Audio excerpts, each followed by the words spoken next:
안녕하세요. 수지 맞은 우리 드라마 리뷰를 시작하겠습니다. 반드시 이사장님께서 저희 어머니께 직접 사과해야 할 겁니다. 김마리와 채우리가 만났네요. 김마리는 해들재단의 이사장이고 채우리는 해들병원 정신의학과 전문의지만 이렇게 가까이 얼굴을 맞대고 선 건 생전 처음입니다. 그저 스쳐 지나면서 누가 누구인지 겨우 알아보는 정도의 그런 사이였었는데요. 당신이 어떤 따뜻한 위로로 내 남편 마음을 데워줬는지 모르지만 나는 너무 불쾌해서 당신이 차림밥 못 먹겠어요. 최선영에게 모욕적인 말을 내뱉고 김마리는 최선영을 밀치고는 밖으로 나가던 상황이었죠. 바로 그 순간 채우리는 퇴근을 하고 집으로 들어오던 순간이었던 거고요. 김마리 이사장님, 채우리는 큰 소리를 내며 식당을 나가려던 김마리 앞을 딱 막아섰었네요. 사실 이 일은 한진태가 김마리의 의심을 풀어주겠다며 마당집으로 식사를 하러 오면서부터 시작된 일이었습니다. 김마리는 30년 전 한현우를 잃어버린 후로 한진태를 멀찍이 세워두고는 남과 같은 부부관계를 유지해왔었죠. 한현우의 실종이 자신의 실수로 생긴 사건이라 한진태는 늘 미안한 마음으로 김마리로부터 내쳐진 채 30년을 살았던 것이고요. 그래서 이제까지 한진태는 김마리한테 따뜻한 밥 한 끼 차려달라는 말을 한마디도 못하며 살았다고 했네요. 물론 도우미 아줌마가 있어 집에 밥이 없었을 리 만무하지만 한진태가 말하는 건 아내가 옆에서 함께 해주는 그런 밥상을 말한 것으로 생각이 되네요. 마당집의 최선영과 자신의 사이를 의심의 눈으로 바라보는 김마리의 마음을 풀어주고자 한진태는 스스로 김마리와 동반해서는 마당집을 찾아왔었죠. 하지만 일은 더욱더 커지고 말았습니다. 최선영이 한진태가 좋아하는 보리굴비로 메인 메뉴를 정했다고 하자 김마리는 기분이 상했네요. 당신이 먹을 메뉴도 다 알아서 정할 만큼 당신에 대해서 모르는 게 없나 보죠? 김마리는 최선영이 음식을 가지러 룸을 나가자 한진태에게 불평을 늘어놓았네요. 대체 이 집은 그리고 저 여자는 당신한테 뭐예요? 솔직하게 말해줘요. 사실 김마리가 아무리 솔직하게 말하라고 했다고 해도 정말 너무 솔직하게 답을 해서는 안 되는 것이었죠. 하지만 한진태는 자신의 마음을 그대로 열어보였네요. 30년 전 한현우를 잃어버린 후부터 살얼음판처럼 살았었다고 한진태는 털어놓았죠. 그래서 김마리에게 따뜻한 밥 한 끼 차려달라는 말을 전혀 못하고 살았다고요. 그러다 마당집을 알게 되었고 이곳에 와서 밥을 먹고 나면 마음이 편해졌다고 했죠. 여기선 뭔가 위안 같은 걸 느꼈다고 말이죠. 뭐가 다른데요? 집밥이랑 이곳의 밥이 뭐가 달랐어요? 이쯤에선 그냥 아무 말도 하지 않아도 될 텐데 기꺼이 한진태는 답을 했습니다. 그것도 아주 솔직하게 말이죠. 이곳의 밥에선 따뜻함이 느껴져요. 말로 표현 안 해도 저절로 전해지는 따뜻함 같은 거요. 이 말에 김마리는 발끈하고 일어나 룸에서 나갔던 건데요. 너무도 화가 난 상황이라 잠시 이성을 잃은 김마리는 최선영에게 그 화풀이를 하게 되었죠. 그 때문에 채우리와 숨소리까지 느낄 만큼 가까이 얼굴을 맞대게 되었던 건데요. 김마리는 화가 나서 집으로 그냥 돌아오고 말았습니다.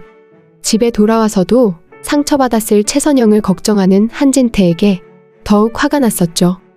하지만 이상하게도 그렇게 화가 난 상황이지만 건방지게 얼굴을 맞대고 서서 자신의 엄마 최선영에게 사과해야 할 거라고 소리치는 채우리가 밉지 않았습니다. 자신에게도 아들이 있지만 한현성은 자신을 위해 그렇게 팔 걷어붙이고 나서는 아들이 아니었죠.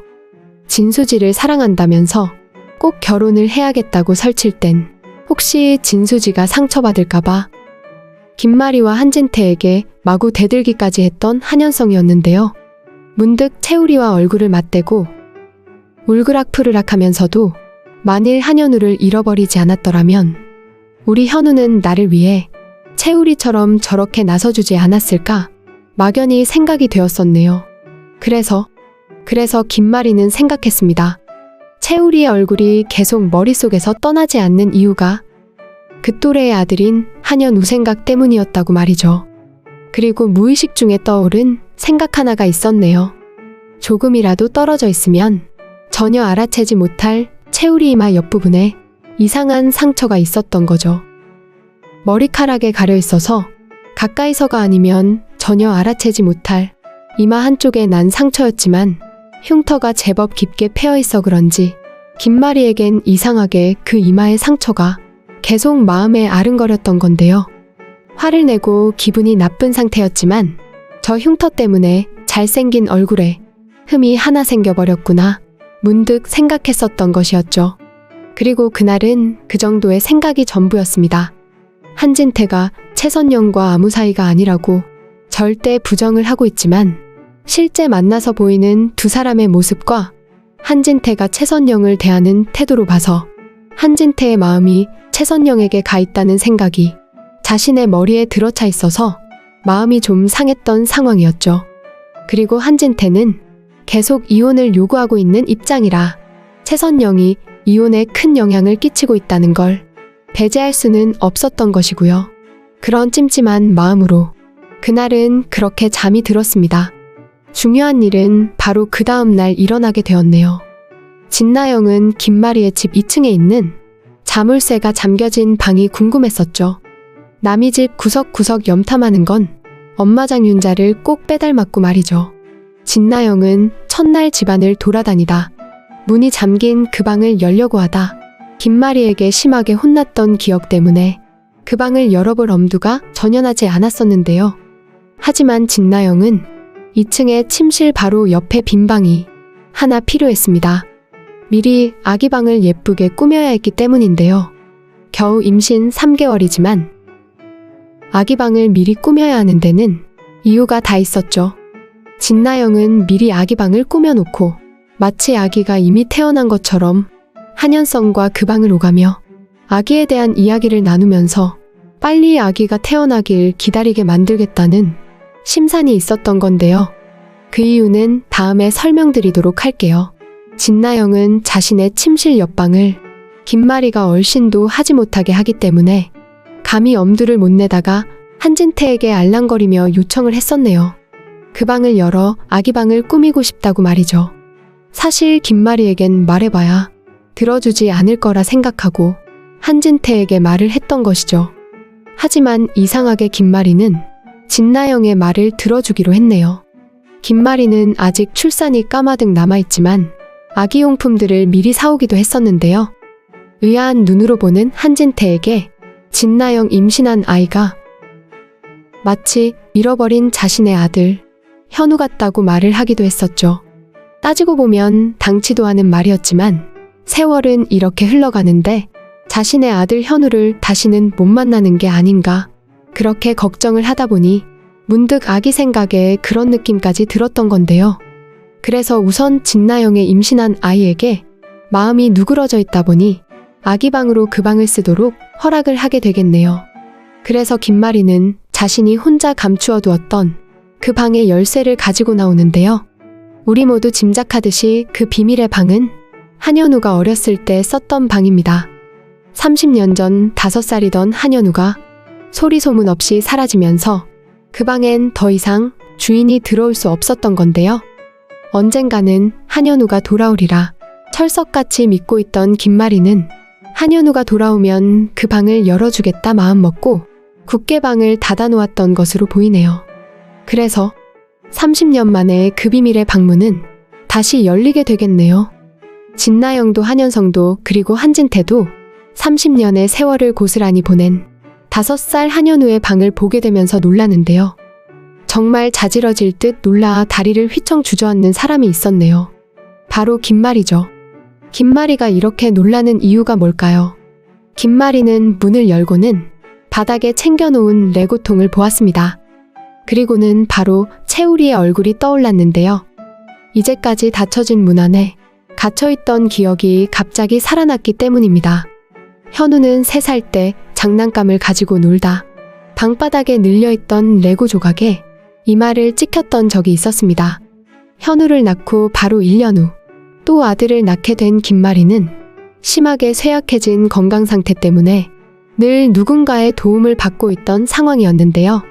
그때 현우를 돌봐주던 베이비시터가 레고의 현우 이마 한쪽이 심하게 찍혔지만 혼이 날까 너무도 두려워 겨우 피만 먹게 하고는 머리카락에 상처를 덮어 며칠을 그냥 말하지 않고 두었던 건데요. 나중에 목욕을 시키다 그 상처를 알게 되고 그제서야 해들병원으로 달려갔던 일이 있습니다. 바로 치료를 하지 못해 상처가 많이 깊게 패어져 있었지만 너무 어린 나이라 깊게 봉합을 할 수는 없었는데요. 10살 정도까지는 자라야 상처를 수술할 수 있는 상황이라고 했었죠. 그랬던 현우를 5살에 잃어버렸으니 더 이상 그 상처는 손을 쓸 수가 없었던 것이었네요. 하필이면 어린 현우의 이마와 똑같은 자리에 채우리에게도 상처가 있어 김마리는 자신도 모르게 채우리의 상처가 그렇게 신경 쓰였던 모양이었네요. 김마리는 어릴 적 상처난 현우의 사진을 한참 보다간 이상한 생각이 들어 채우리를 찾아 정신과로 뛰어가는데요. 방금 채우리 선생님 회진 가셨는데요. 무슨 일이세요, 이사장님? 정신과에는 윤가림 간호사 혼자 지키고 있었네요. 채우리 선생, 어머니 성함이 최선영이던데 아버지도 최씨라면 혹시 아버지 성함 알 수 있을까요? 무슨 일인가 싶어 윤가림 간호사의 눈이 동그래졌네요. 혹시 내가 아는 분인가 해서 고개를 갸우뚱하며 윤가림 간호사는 한참 침묵을 했었죠. 아마 아시는 분 아닐 거예요. 사실 최 선생님 입양하시거든요. 윤가림의 말에 김마리는 병원 바닥에 쓰러질 듯 휘청 몸이 흔들렸네요. 이사장님, 윤가림의 외침과 동시에 채우리가 뛰어들어왔습니다. 이제 다음 장면이 어떻게 이어질까요? 몹시 궁금해지네요. 오늘 수지맞은 우리 드라마 리뷰는 여기까지입니다. 재미있으셨다면 좋아요와 한 줄의 댓글 꼭 부탁드립니다. 감사합니다.